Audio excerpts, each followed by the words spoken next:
Okay. How's that? Much better. That's good. Okay. And it's 3. Hi, everybody.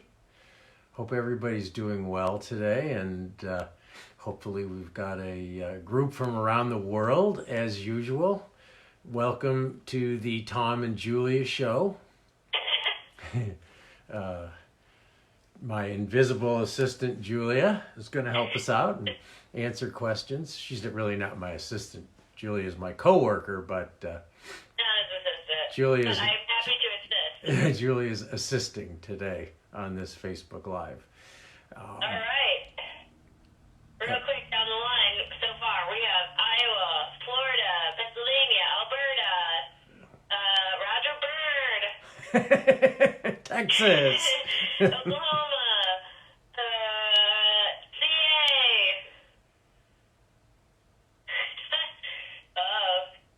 Robert said, I've got a coworker. He's a Brittany. England, Texas, Pennsylvania, North Conway, New Hampshire. We've got a lot of, returning to folk here. Yeah, well, welcome everybody. We're going to tie in a saltwater fly today. It's a saltwater fly, but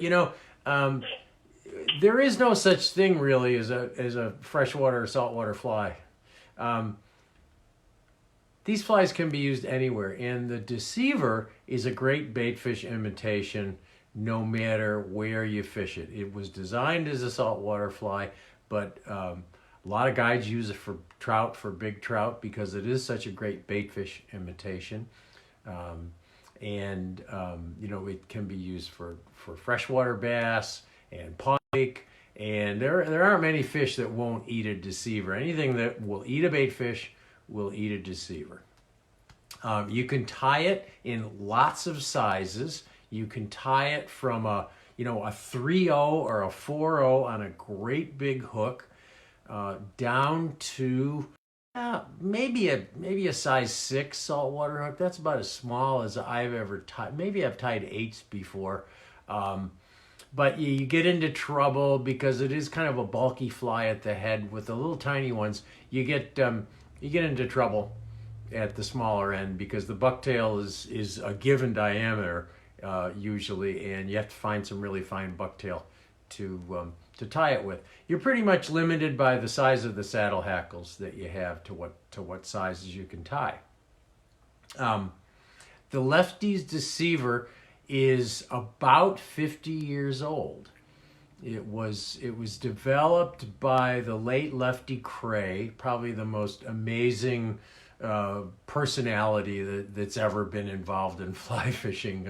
There was only one Lefty, and he was a great guy, incredibly innovative, patient, funny man, very much a man of the people.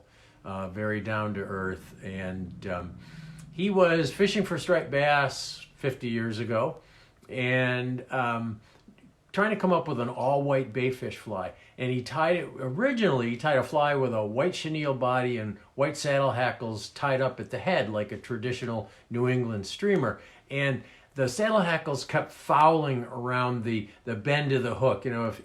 If your saddle hackles flip around the hook, if you got a windy day or your backcast isn't quite right, it can push the saddle hackles and they can wrap around the bend. Here, I'll show you what I mean by fouling, because not all of you know what I mean by fouling.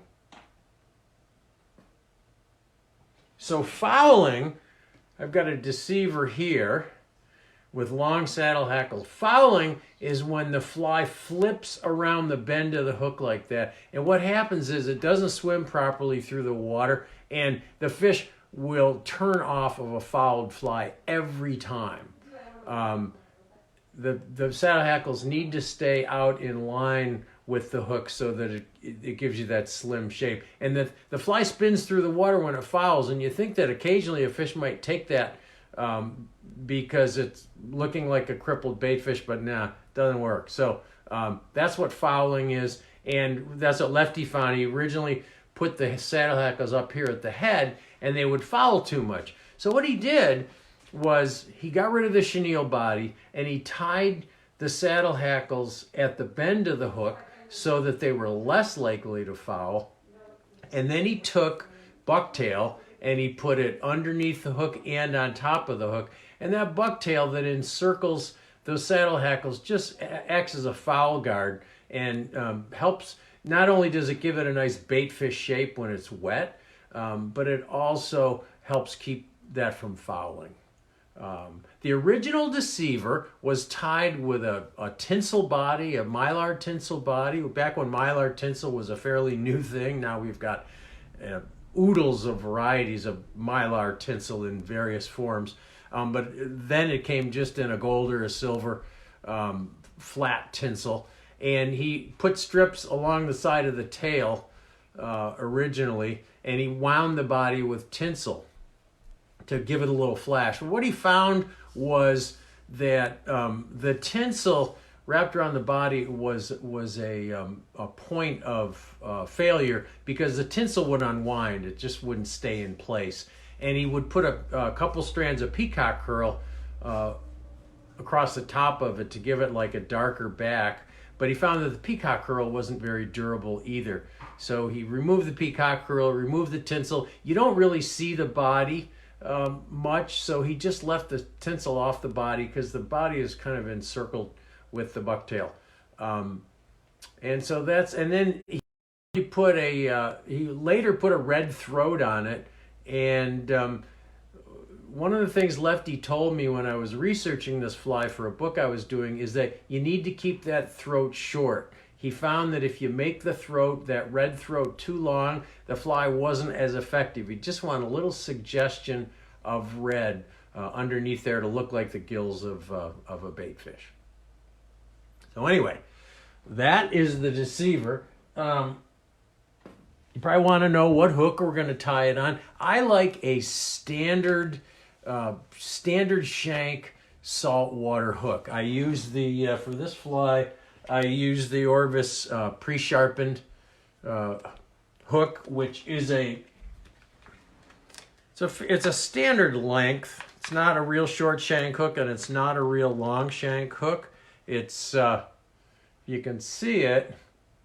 It's about that, and that's a standard length. You can use any saltwater hook you want. I personally like it on this standard pre-sharpened hook. And I'm going to tie a size 1 today.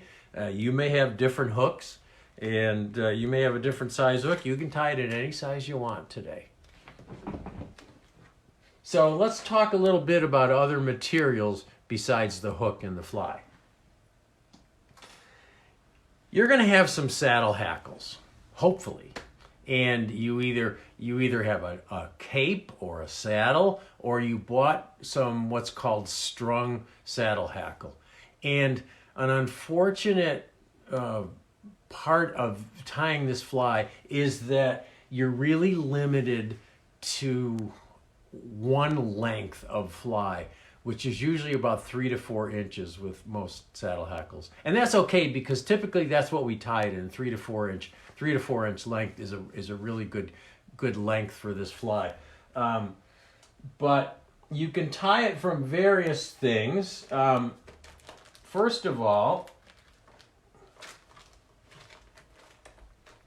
if you have what's called a saltwater neck, it's a hackle cape, not a saddle, but it's a regular hackle cape.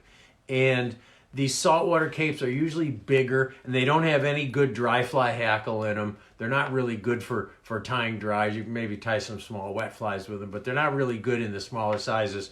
But they have these bigger, wider feathers up here, and I'll show you a set. I like to tie this fly with 4 saddle hackles. 2 is probably not enough. You could use 6. Some people even use 8. But 4 is the easiest to handle, and I find 4 to be about right. So this is these are those neck hackles, and it may be hard for you to see, but those stems are very thick on there, and so this gives you an advantage and a disadvantage. The advantage is that fly is going to very unlikely to foul because those stems are so stiff that these feathers are not going to flip around the hook point. The disadvantage of these feathers is that they're not quite as wiggly as those saddle hackles because they're stiffer. But if you want to imitate a wider profile bait fish like a herring or a small shad or something like that, then these bigger neck hackles are a good way to go. And I've got a fly. I'll show you when we get closer. I've got flies tied with various hackles. And then there's saddle hackles, which most people tie the Deceiver with. And you can either get saddle hackles in what's called strung hackle, which is a bunch of saddle hackle and they're strung together with thread to bundle them up.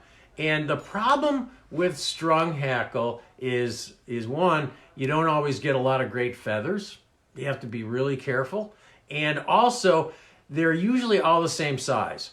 And so you're going to be limited to tying a certain size. Now, that's why you really need to, if you're tying a particular size Deceiver, you really need to go to a store and pick through the hackles to get the right size. Now, we're all not going to be able to do that for a while. So just tie with what you got. Tie with what you got. Tie the size that the hackles you have will match. You can vary the hook sizes, but the length of the fly, which is what's the most important thing, not the hook size in saltwater flies, is going to be determined by the saddle hackles. And I'll show you that when we start to tie. And then the other way that you can have saddle hackles is you can have a saddle patch. So this is when you look at a chicken, this is the top part, this is the head, this is the this is the head, like this. So the eyes are going to be right about here. And then the saddle is the part beyond there that goes over the back of the chicken, okay? These could have even come from the same chicken. I don't think so, but they might have.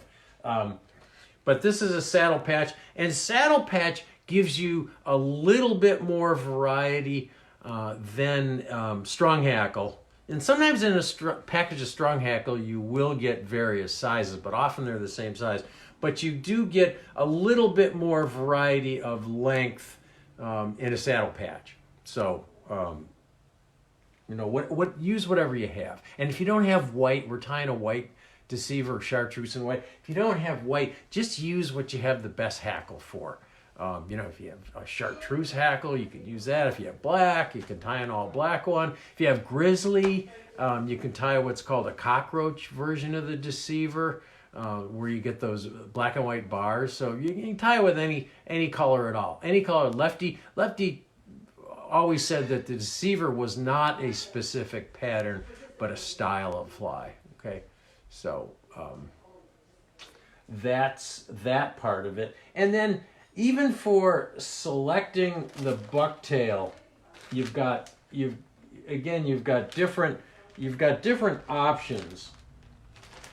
Some bucktail is quite stiff and coarse, and it'll flare a little bit more. And then other bucktail, where's my other bucktail? Where's that one I was looking for? Other bucktail. Here it is. Nope. There it is. So here's two different bucktails. This one is got a lot of very straight, stiff hairs on it. This one, maybe hard to see, is more crinkly and it's finer. This isn't going to flare as much. This will give you a neater looking fly and a slimmer fly. This is going to give you a fly that expands more because when you tie it in, it's going to flare a little bit. So it really depends on the profile of the bait fish you're trying to imitate. Another thing, and again, you know, you got to select your bucktails. If you use what you got for now, but when stores reopen and you can go out and you can look, or if you order them online, you know, order a couple. because you're going to get different grades or different varieties of bucktail. But the best thing to do is go to a fly shop and pick out exactly what you want. So you have to pick through a bunch of them, just like anything else. A lot of this fly tying is about material selection as much as anything. One of the things I neglected to mention, if you do fish saltwater with this fly, and especially if you fish striped bass and bluefish, this is a bait fish imitation, but this fly works really, really well when fish are on squid. It apparently looks enough like a squid in the way it wiggles in the water. Boy, if you see fish that are on squid, a Deceiver is usually the go-to fly unless you have a specific squid imitation. That's a cool thing about a Deceiver is it imitates a bunch of different things, squid and bait fish. All right, questions at this point? We actually haven't had a lot of questions that you didn't answer. There were Okay. questions about the hook. We had a lot of people just chiming in still from all over the world. Okay. And I do think we should give a special shout out to our friend Emmett Fowler, who's watching from his hospital bed in New Mexico. Oh, Emmett, how are you doing? I hope you're doing okay. I hope you're gonna get out of there soon. Alden has asked advice for making it bluefish proof. There is nothing you can do to make this fly bluefish proof. Put a lot of epoxy on the head and cross your fingers. You know, bluefish have really sharp teeth and they can cut nearly anything. Bluefish can cut through 80-pound shock tippet with their teeth. So you need wire with bluefish, and they're gonna destroy your flies. I don't know how to make it any more bluefish proof than it already is. Lefty caught a lot of bluefish on this fly. You know, if you're lucky, you'll get 3 or 4 bluefish from a Deceiver, and then it's gonna fall apart. We have a question from someone watching, Peter from Poland, and he's asking what fish you catch with us. Any fish, Peter, any fish that'll eat a bait fish will eat this fly. So it was developed as a striped bass fly, an ocean fish that we have here in the eastern United States. It will catch trout. It will catch pike. It will catch bass. It will catch anything. It will catch Atlantic salmon. All species of saltwater fish. Most species of saltwater fish. Even bonefish will occasionally take a Deceiver because bonefish eat bait fish too. You know, I've heard of permit being caught on Deceivers. So you know, anything that'll eat a fish will eat a Deceiver. Okay. We have a couple questions. Smaller sizes for freshwater are advisable, pike, bulls, etc., or is the 2/0 size okay?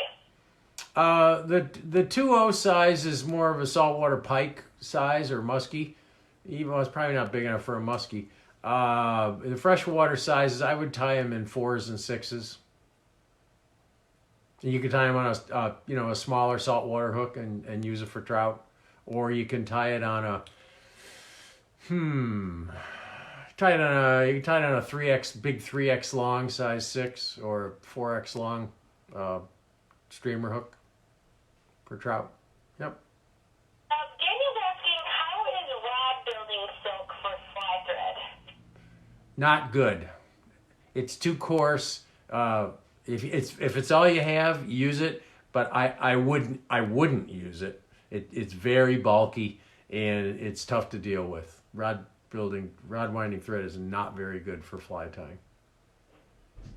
And we've also got a question if you could show the fly again. Yeah. Well, why don't I wait till we get closer? All right. Until I move the Then, camera. John's asking, when stripping this fly, do you want it to move the water like pike or be more streamlined? It really depends. You know, it really depends on what you're trying to do. And you know, if you're using this for pike and you want to move a lot of water, I would put more material on it. I would make it bulkier and I would make it wider. I'd probably use those big neck hackles. If you're using it in clear water and the bait fish are slimmer, then I would tie it sparser. But it really depends on what what you're trying to do. You can do lots of different things with this fly. Jimmy's asking, are you done filming the new season of The New Fly Fisher? We're done. Fly fishing? We're done filming, but we're not done editing.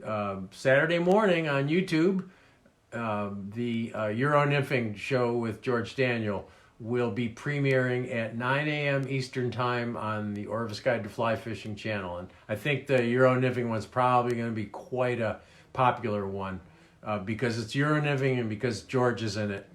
George pretty much teaches me how to Euro nymph in the show. And I think it's a great show. I really learned a ton, both filming it and then going over it again and again and again when I was fitting the clips to the script. But we're not done. We're still editing. We're still putting shows together. We're trying to keep up. And I put a link to the second season in the comments so people can check it out on YouTube if they Thanks, Julia. desire. Eric asked, for the salt full sink line or immediate, for the salt full sink line or immediate since it has no weight and the leader length? Depends on what you're doing. Depends on what you're doing. You might fish it on a full sinking line with a short leader, 3 or 4 feet. You might fish it if you want it to run shallower, then you would fish it on a floating or an intermediate line with a longer leader, maybe 9 foot. But it really depends. Situational. Really situational. This is a great question. The Wiltshire Fly Fisher is asking, does it matter if the hackle has a slight curve to it, or should you only use straight feathers? Well, it probably doesn't matter if it has a slight curve to it. If it's a curve that cups in, you're going to find that with your neck hackles. Saddle hackles tend to lie a little straighter. If it's got a twist in it, it'll fish fine. It offends me as a fly tire, and if I have some saddle hackles that have a twist in them, I'll go downstairs and fire up the tea kettle. And Wiltshire Fly Fisher probably has a tea kettle, I would imagine. Fire up the tea kettle and gently steam the feathers, and they should come back into shape. Get that twist out of it. Not a question, but Robert just commented, nice background music. Oh, thank you. Thank you. That's Brett Rosenbauer on the guitar. Now Brett will stop. I'm sure that we've mentioned it, but appreciate that. We are lucky to be serenaded with guitar music all day, so we're very lucky. Okay, should we tie? What do you think? Everybody ready? Everybody ready to tie? All right, let's go. Avert your eyes.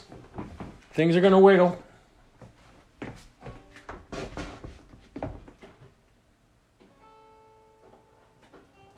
We'll fire up the lights here.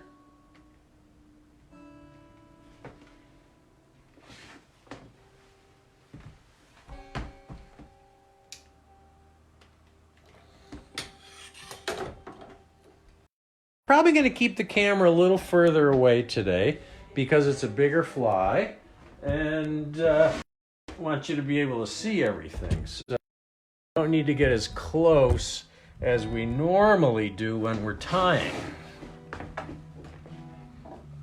Just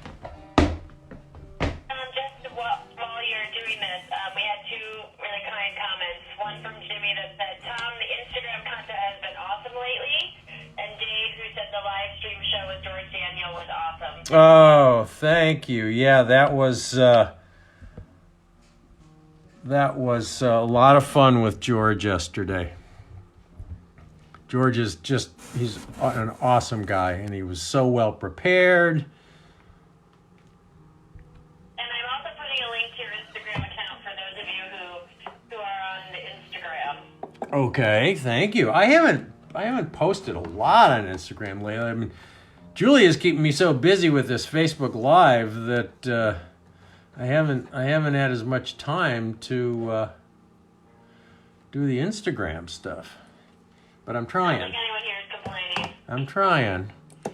Okay, so I like tying this with white thread, and what you're gonna see is I'm gonna switch to black thread for the head.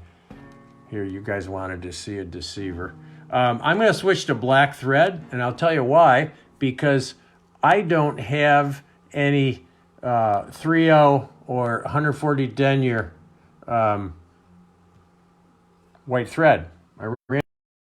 And so I like 140 denier white thread. So there's what the deceiver looks like. And this is the wider one with those very stiff hackles, as is this one. It's got those really stiff, wider neck hackles. Not going to foul ever. And then this is one with the longer, skinnier saddle hackles. And you can see that's going to wiggle a lot more in the water. But baitfish don't always wiggle that much. So, you know, I don't always worry about it. All right, so I had a hook somewhere. Here it is, size 1, Orvis pre-sharpened, and I'm gonna keep my vise in the rotary, sort of rotary position today, because we're gonna do a lot of flipping around with this fly. So I'm gonna keep it kind of horizontal so I can move it around. So I'm gonna start with my white thread, and what I'm starting with is 210 denier, which is pretty heavy stuff. But I want a white body on here, and it's 6/0 thread is too thin, and it breaks when I tie these saddle hackles in. So I'm just going to start my thread in the middle, wind it over. Everybody tying? Everybody with me? No peacock curl. No, Lefty took peacock curl off I don't know, maybe 20 years ago. It looks nice on the top of the fly, but it's not very durable. It disappears. So a lot of people use Krystal Flash or something on top. But you could put peacock curl on. It's gonna fall apart quicker. Could you? Shelly's asking, or actually it's Tom on Shelly's account. David, would you recommend this as a popper dropper?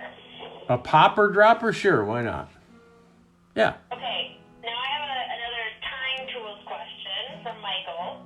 He said, I see you are a fan of some loon stuff, and I recently purchased the new loon tying tools kit, which looks very nice, but the tube in the loon bobbin is longer than any bobbin threader that I have. Any ideas on that? You could try a floss threader from the drugstore. I like the loon tools too. I don't care for the loon bobbin. I think it's kind of big and clunky. But the loon tools are great. Okay, and what's your preferred knot for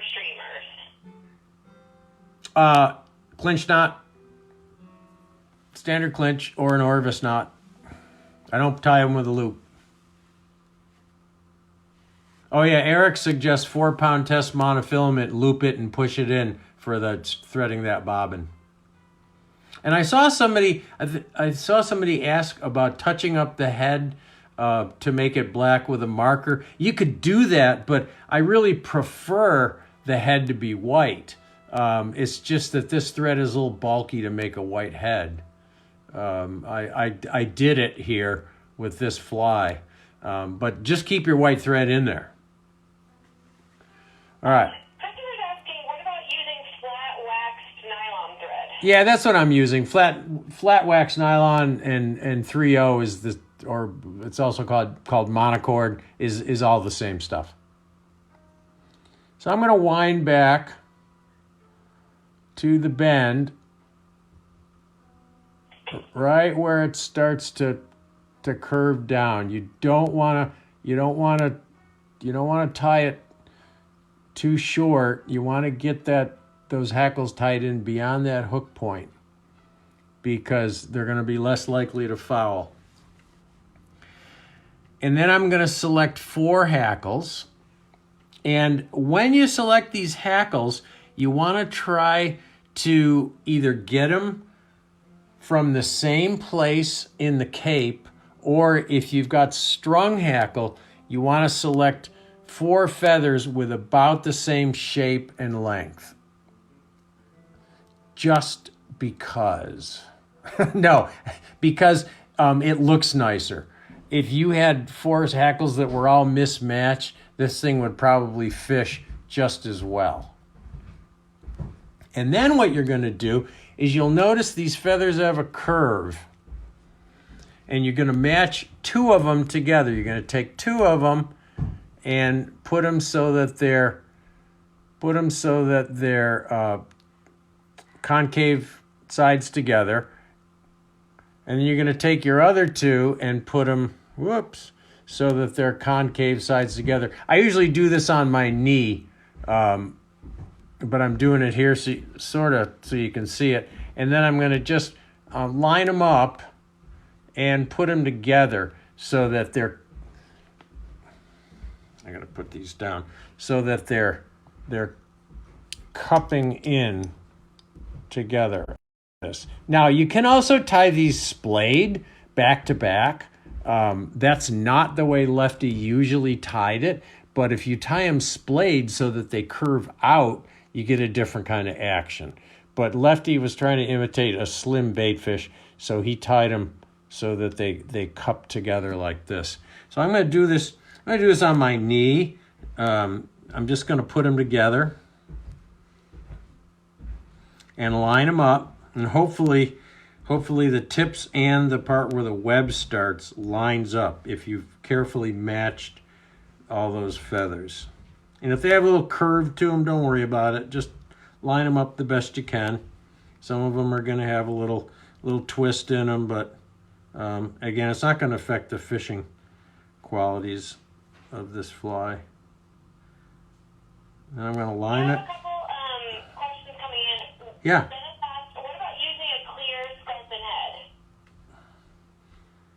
Yeah, you could use a clear sculpin head if you wanted to, but I don't know why you would. It wouldn't be a deceiver.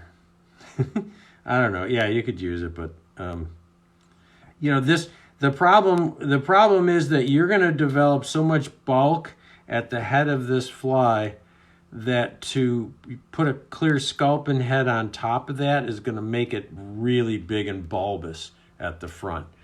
All right, so notice the point on these hackles where the fuzz stops. This is where you have to tie these feathers in. If you stripped them and tied them in like, let me get something to point with here.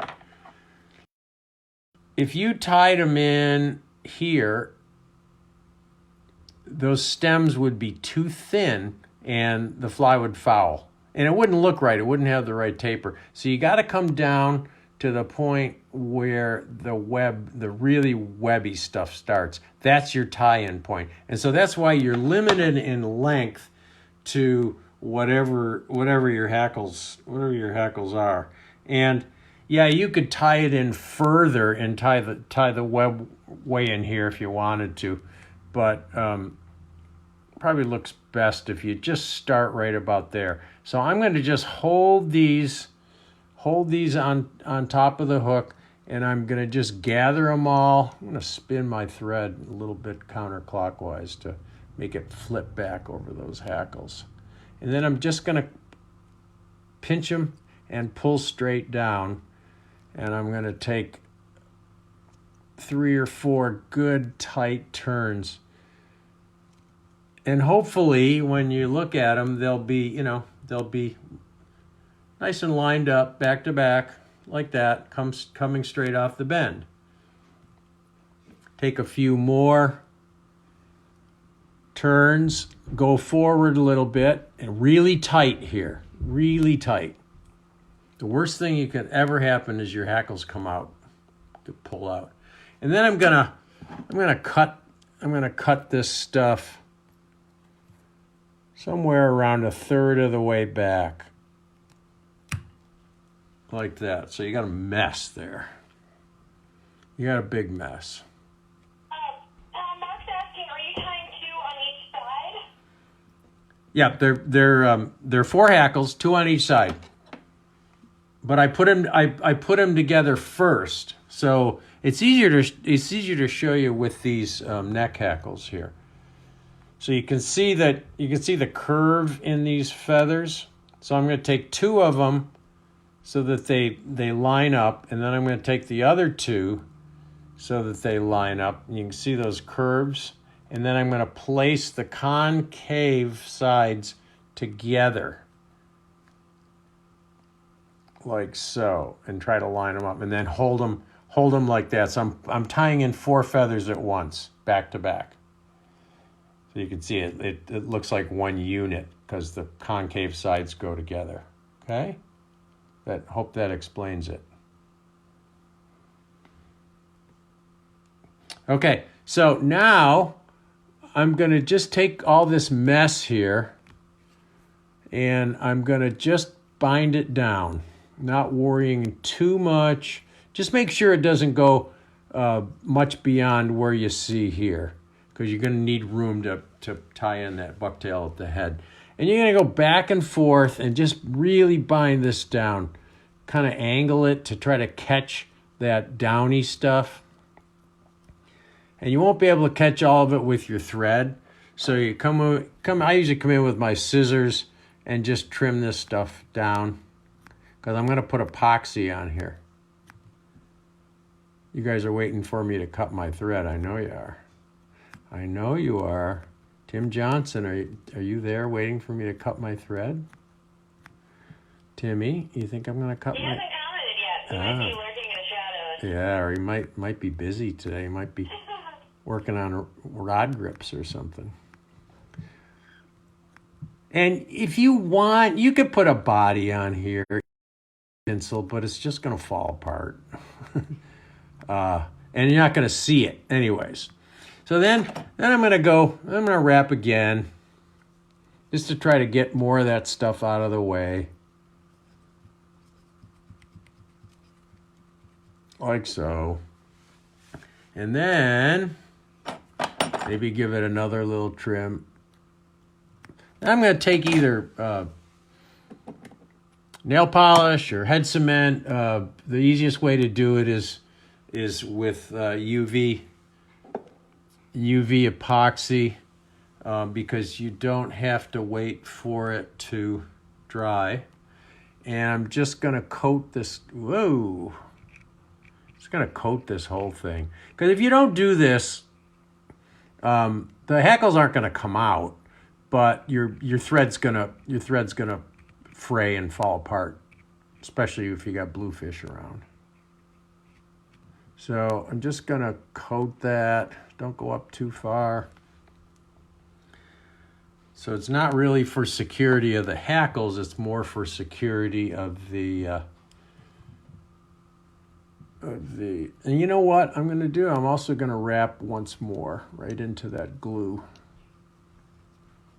just to try to get that stuff from sticking out there. All right, so there we go. And now I will hit it with my UV light.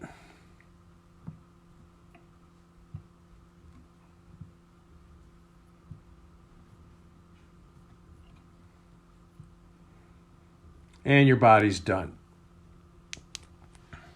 Now I'm going to switch threads. All I have to do is cut this off, because I already epoxied it. I'm gonna switch to my 3/0 thread, just because that heavier stuff that I had was too heavy. I'm just gonna. You want to go? You want to? Roger Bird asked, would tying a half hitch before this help in case you cut your thread?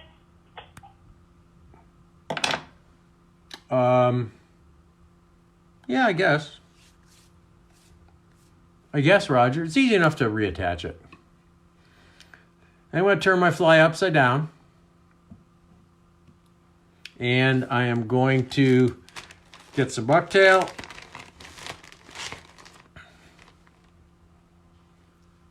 And I'm going to grab a pretty good amount. If you can see how much I got there. More than you think you need, because you're going to have to clean this out. cut it.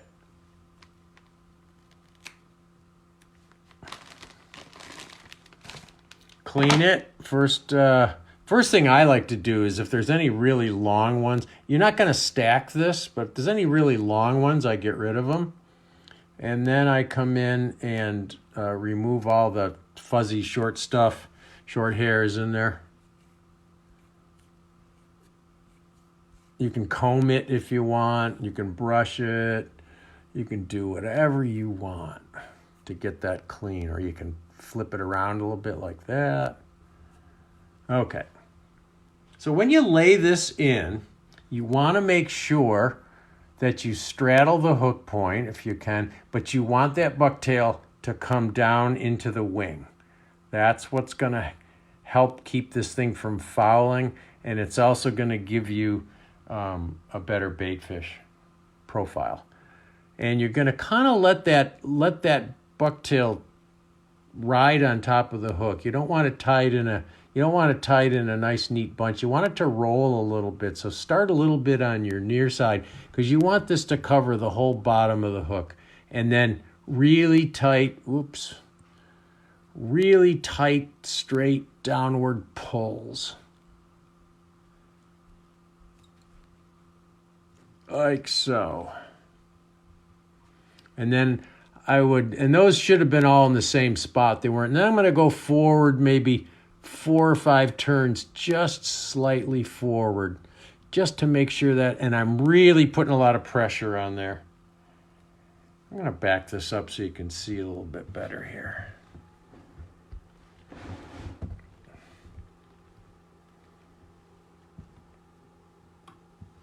And so you can see it's pretty much encircling the whole bottom of the hook.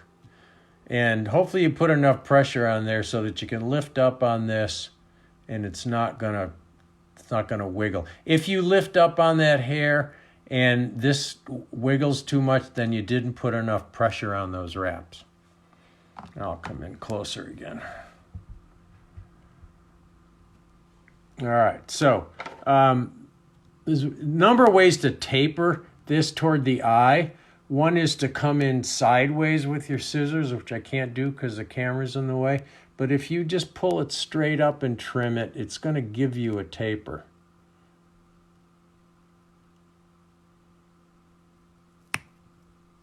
So you can see I got a nice little taper there. It's going to just help you wind that head.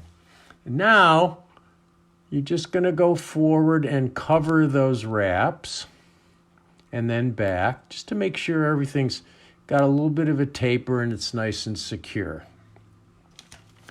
Now you're going to take your red Krystal Flash or whatever red flashy stuff you got or whatever red stuff you got, piece of yarn, whatever, and get a fairly good amount of it. You know, I don't know how many strands that is, maybe 12, 15. Cut it from the bunch. So you got that. And then I like, again, with a lot of these materials, I like to wet it. I'm just going to put it in my mouth and wet it so that it's easy to handle.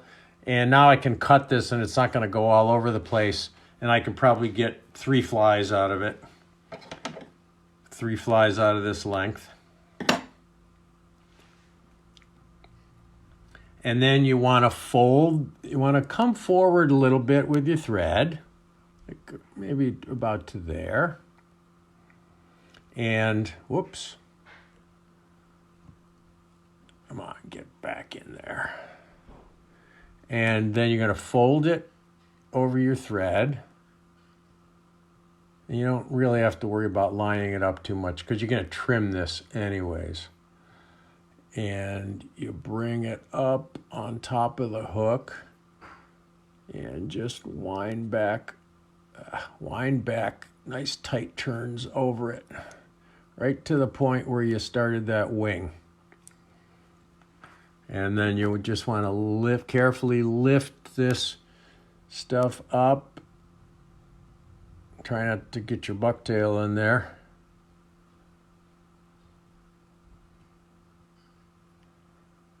Lift it up, I got some bucktails in there. Lift it up, trim it short. And I gotta get that one out of there. There we go. So just a little short red gill thing in there. Okay, now I'm gonna turn it right side up. And I'm gonna do the same thing with white bucktail. Make sure it's covering everything. I'm gonna take some white bucktail, about the same amount, maybe a little less. Any questions while we're tying? Everybody's tying, huh? No questions, Julia? There really hasn't been a ton. There have been a lot of like suggestions. Uh-huh. I don't know if we've missed any questions. Okay. And I'm cleaning this hair just like the first bunch. Pulled out the long hairs. And then you can make this top bunch maybe a little bit longer than the bottom bunch. Or about the same. And then you're, again, going to kind of distribute it there. Just kind of let it distribute around the hook. And you're going to do the same thing with nice tight turns. Really tight. And then move forward a little bit. Maybe 3-4 turns. Tight. Don't rely on glue to hold this bucktail in place. It ain't gonna happen. You gotta do it properly with your thread. And you're gonna lift that up. Matthew asked, what's the best color combos for this? Well, chartreuse and white is the most popular. But boy, lots of combination. All white is really good. Like you could just finish it here and call it done. All white is a really good color for a deceiver. But chartreuse and white is what we're tying here is the most popular color. Now you're going to take your chartreuse bucktail, nice bright, and you're going to cut a little bit smaller bunch of chartreuse bucktail.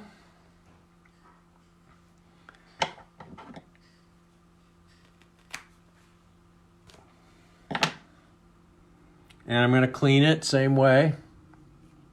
Get rid of this stuff. Make sure that when you clean this bucktail, you just throw it on the floor. Do not put it in the trash can. Just throw it on the floor. Real tires are... Mark's asking what color combo for shad imitation? For shad? Mm-hmm. I would go all white for shad. Depends on the exact shade of the shad, I guess. Olive and white.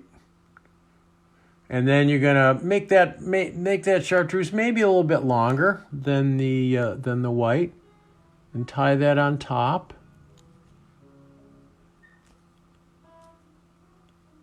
Come forward a little bit.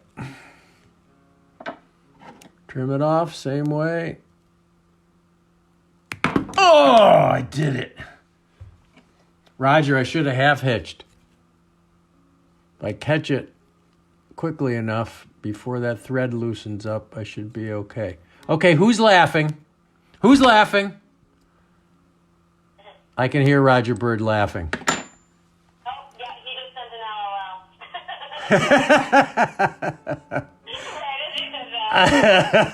I should have half hitched. I'm sorry, Roger. And then... We have a quick question. Dave Hall asked, is there a certain place where you cut the bucktail, or can you cut it anywhere on the tail? If you want to fine stuff, you cut it toward the tip. If you want it coarse and you want this to flare more, you want a wider body, you take it from the bottom. It depends on the bucktail, too. Okay, now we have a lot of people in the audience laughing. Okay, good. And then you're going to take the flashy material of your choice, of any color. You just want a little flash. And you don't have to, this is optional. So I got, maybe half dozen strands of flash for the topping. This replaces that old peacock curl that Lefty used to use. I'm going to wet it, double it, here I do want to line it up roughly because I'm probably not going to have to trim it. And then just loop that, bind that down, and, try to keep it at the top. So there's your, kind of your peacock herl. And then come forward, and you're probably going to have a jump there. And so be very careful that you kind of build up a lump here and then gradually come up on top so that you have a nice neat head. And you usually have to build up that head quite a bit. Nice tight turns. And then whip finish.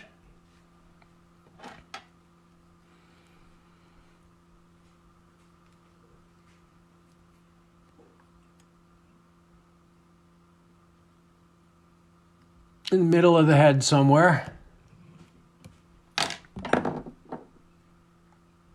And then you can either paint eyes on this with a, model airplane paint, or you can use colored epoxy, or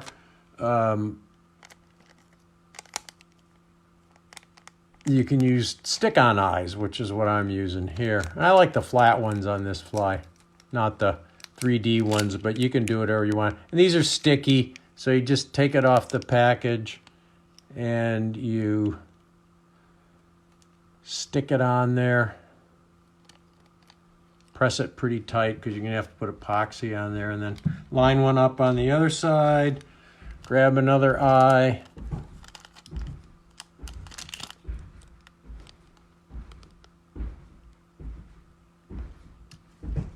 And line it up there. These are a pain to use. I think Tim Flagler has a tricky way of sticking these on with his he puts them on his dubbing needle and puts them on. So there's your eyes. You could paint them. You could leave them off. Lefty believed that that eyes were important in very clear water. And then you're going to carefully use some thin UV stuff or nail polish, whatever. Make sure you get some on top of those eyes too, so that you protect them. You're going to form a layer of this stuff. And sometimes your eyes will run and you have to put them back. Sometimes the eyes will slip down. Just stick them back with your finger or with a dubbing needle or something. And just make sure everything's coated. And then maybe spin it a few times to make sure that epoxy's not running. Spin it around and hit it with your light.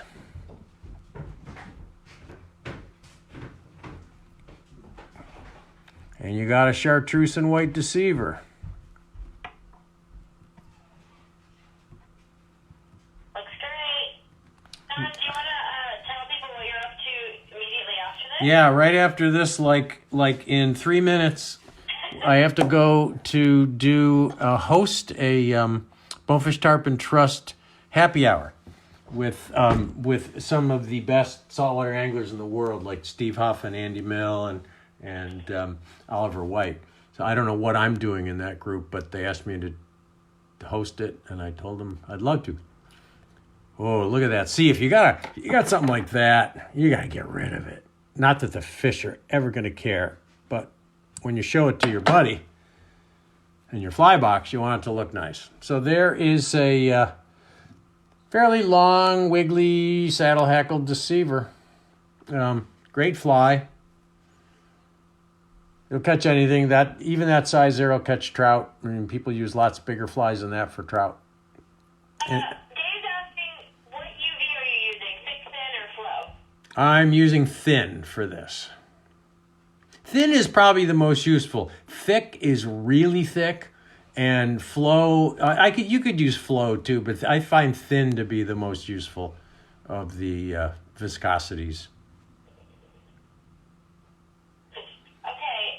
Close up of the eye. Look at that. We got a question from Thomas. My